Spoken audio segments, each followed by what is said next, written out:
I grew up poor. I learned very quickly the difference between folks that have and folks that have not. And I grew up an underdog, and so I naturally feel for the underdog.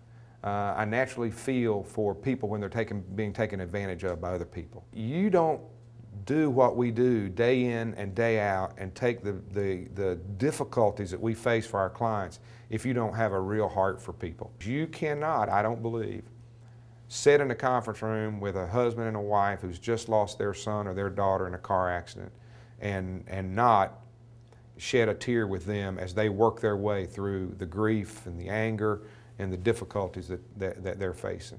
Some people misperceive what we're all about. Does the doctor in the emergency room sit around hoping that a kid is going to come in broken and battered?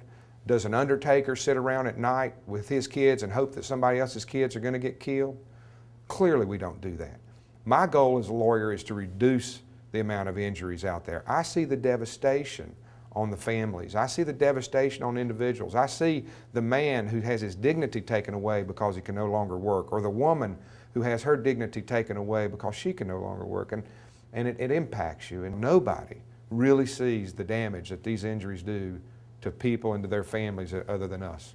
I get to say to the big insurance companies, you're not going to treat my people that way. You're not going to treat the folks that I help the way that you would treat other folks. You're going to treat them with dignity. You're going to treat them with respect, because we're going to force you to do that. And that to me is I think probably the most satisfying thing about it is I get to level the playing field, and I get to walk in with somebody who's scared to death, and the fact that I'm there with them gives them some measure of comfort and some belief and understanding that they're going to be treated fairly because I'm going to demand it.